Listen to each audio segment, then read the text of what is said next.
ఇక డీటెయిల్స్ వస్తే 2 రోజుల క్రితం కాకినాడ పోర్టు నుండి ఆఫ్రికా దేశానికి వెళ్తున్న 32,000 టన్నుల రేషన్ బియ్యం నౌకను deputy CM Pawan Kalyan seize చేయడం హర్షణీయతమే.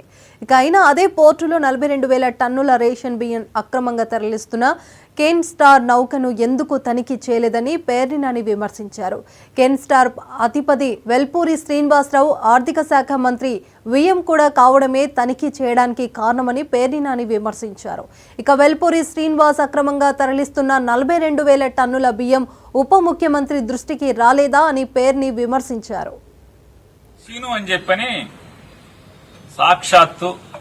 సాక్షాత్తు ఆంధ్రప్రదేశ్ రాష్ట్ర ఆర్థిక శాఖ మంత్రి వియ్యంకుడు కోడలు తండ్రి వేల్పూర్ సీను ఏదంతా నాకు వాళ్ళే చెప్పారు. ఆ పేర్లన్నీ కూడా తగిలింది నాకు. వేల్పూర్ సీను ఈ రాష్ట్ర ఆర్థిక శాఖ మంత్రికి వియ్యంకుడు. అతను ఒక్కడే 42,000 టన్నులు ఒకే షిప్ మొత్తం ఇది 35,000 36 మంది 35,000 టన్నులు 36 మంది లోడ్ చేసి బయటకు ఎక్స్పోర్ట్ చేస్తున్నారు. నైజీరియానే అక్కడికి వెళ్తుందంట ఆ వేల్పూర్ సీనుది.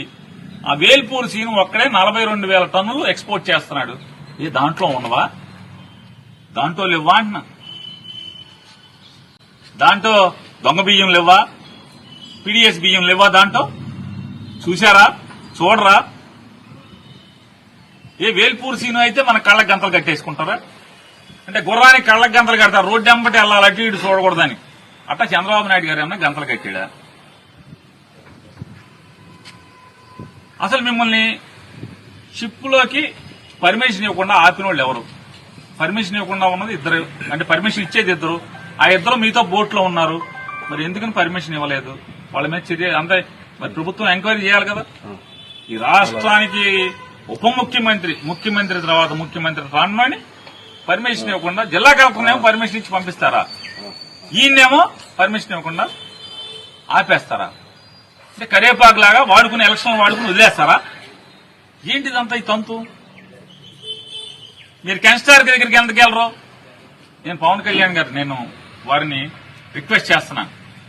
మీరు నిజాయితీగా దమ్ముగా ప్రాణాలకు తెగించి సముద్రంలోకి వెళ్లారు కదా, కెన్స్టార్ మీద కూడా వెళ్ళండి. సీను అని చెప్పని